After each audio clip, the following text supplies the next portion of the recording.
मैं वास्तु के लिए क्वेश्चन है कि वास्तु के अकॉर्डिंग अगर चीज़ें ना हो तो नुकसान पहुंचाती हैं, ये बताते हैं ना। लेकिन ये कैसे पॉसिबल है कि एक 100% वास्तु वेरीफाइड घर बनाना, ये प्रैक्टिकली मिडिल क्लास के लिए तो बहुत बार पॉसिबल नहीं होता, राइट? तो ये तो मुश्किल वाली बात नहीं हो गई कि वास्तु का फिर कैसे होगा, हर मैं किसी को बताती नुकसान देगा फिर तो ये। मैं बताती हूँ उसमें क्या है।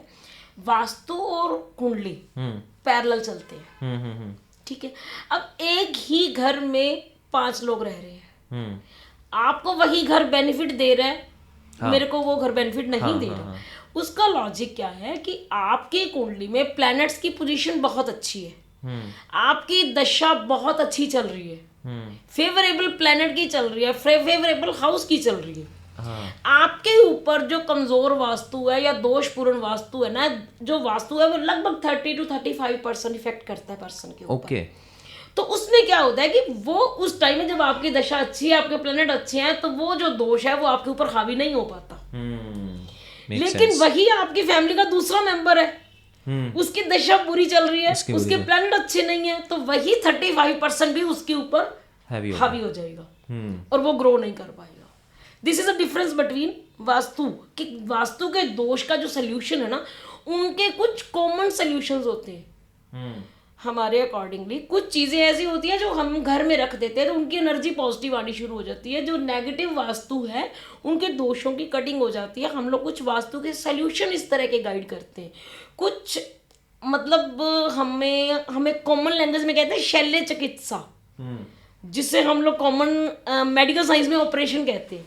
हम उसी तरह वास्तु में ऑपरेशन करते हैं घर का। जी। ऑपरेट करके हम लोग वो जो पार्ट है वास्तु का वो सही कर देते हैं। उससे जो वास्तु की नेगेटिव एनर्जी है वो रिमूव हो जाती है और वही वास्तु हमें पॉजिटिव इफेक्ट देना शुरू कर देता है। मैंने अपनी लाइफ में अकॉर्डिंग टू एक्सपीरियंस जितना मेरा रहा है वो तो मैंने आपके सामने शेयर कर ही दिया। मैंने एक चीज़ देखी है, अगर आपकी कुंडली जन्म कुंडली के ग्रह अच्छे हैं, जी। दशा अच्छी चल रही है, अगर आपका थोड़ा सा वास्तु खराब भी है ना, तो कोई भी नुकसान नहीं होगा, बेनिफिट ही बेनिफिट होते जाएंगे। अगर ग्रह दशा कुंडली डिस्टर्ब हो गई, अगर आपका वास्तु थोड़ा सा खराब है ना, वो भी आपके ऊपर हैवी हो जाएगा। ये बात तो इन्होंने बोल ही दी जी। आपको। लेकिन इसमें एक चीज़ सोचने वाली बात ये है भी, वास्तु को परफेक्ट कभी नहीं किया जा सकता। मैं आपको क्लियर कर दूं, आपके चैनल पे पूरे चैलेंज के साथ बोलता हूं, पूर्ण वास्तु किसी का नहीं होता, पूर्ण वास्तु ना हो सकता है। पूर्ण वास्तु के लिए जो प्लॉट की कंडीशन है, मिनिमम 100 by 100 स्क्वायर फीट चाहिए। उसमें जमीन आपकी चाहिए, आसमान आपका चाहिए। और आजकल तो हमें पता है कि जो फ्लैट सिस्टम है हाँ। उसमें तो सिर्फ आपका इतना सा जगह है, ना धरती आपकी है ना ना आसमान आसमान आपका है। आपका। तो फिर क्या करेगा? हाँ। वास्तु जो है, ये पुराने समय में राजे महाराजे अपना जब महल बनाते थे, उनके महल बड़े बड़े बनते थे, तो उनके ऊपर जो है ना वो चीज़ को अप्लाई किया जाता था। तो बड़ी मतलब हम कोठी बना रहे हैं, बड़ा मतलब अपना प्लॉट लेके बड़े ढंग से बना रहे हैं, तो उसमें अगर वास्तु आप अप्लाई करते हो, तो वास्तु का दूसरा बेनिफिट जो मिलता है ना, वो ये मिलता है, इधर से आपकी कुंडली बेटर हो जाए, दशा बेटर आ गई, उधर से आपने वास्तु को भी और पॉजिटिव कर लिया, तो सोने पे सुहागा। यानी कि आपके पास फिर धन की प्रचुर मात्रा आती ही आती रहेगी।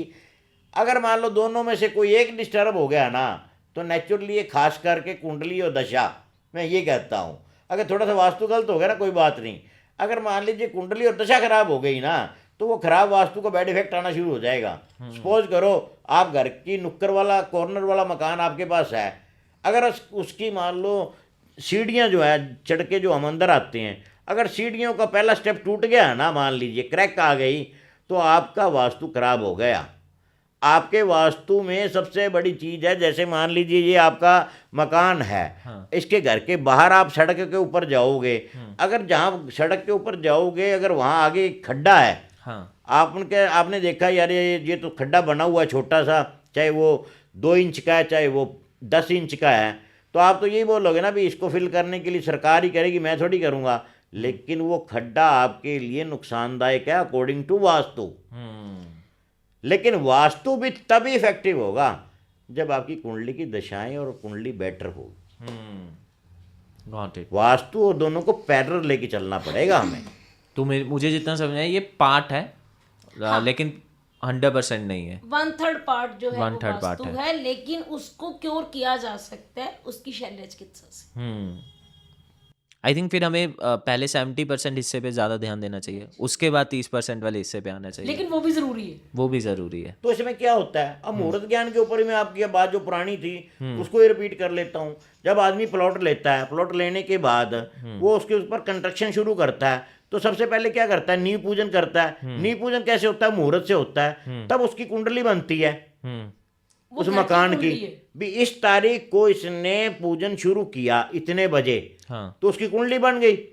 अब वो कुंडली बताएगी भी इस मकान में धीरे धीरे आके जाके कौन सी दशा आएगी, इसमें इसको कहाँ कहाँ प्रॉब्लम आएगी, इसमें रहने वाले आदमी सुखी रहेंगे या दुखी रहेंगे, या कुछ समय बाद इसके अंदर बैठने वाले को ये फिजिकली प्रॉब्लम आ सकती है, वहाँ भी कुंडली बनती है। अच्छा। क्योंकि उस ग्रह की वो जो कुंडली बनेगी एंट्री की, जो मुहूर्त की या नींव पूजन की, वो उस पर्सन के साथ वेरी की जाती है, मैचिंग की जाती है। जैसे लड़का और लड़की की शादी के लिए मैचिंग होती है, तो उस घर की जो कुंडली है उसके साथ पर्सन की कुंडली मैच करेगी।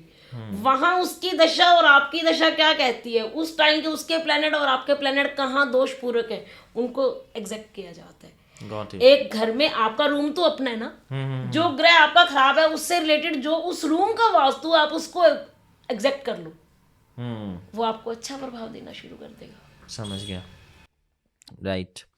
सो यस, तो काफ़ी बढ़िया डिस्कशन था सर मैम आपका, और काफ़ी वैल्यूएबल मेरे को पर्सनली फील हुआ कि काफ़ी ज़्यादा वैल्यूएबल, और मेरे को ऐसा लग रहा है कि जो हम जा रहे हैं ना एस्ट्रोलॉजी के बारे में और सीख रहे हैं और जानना चाह रहे हैं, उसमें आज बहुत बड़ा इजाफा हुआ है मेरी नॉलेज में। ये वीडियो तो आपको अच्छा लगा ही होगा, लेकिन इससे भी ज़्यादा मज़ेदार और वैल्यूएबल कंटेंट हमारे मेन चैनल बात कुछ और है पे है। अगर आप चाहते हैं कि आप पूरा कंटेंट देखना चाहते हैं, go there and watch the full podcast and subscribe करना मत भूलिएगा। एंजॉय।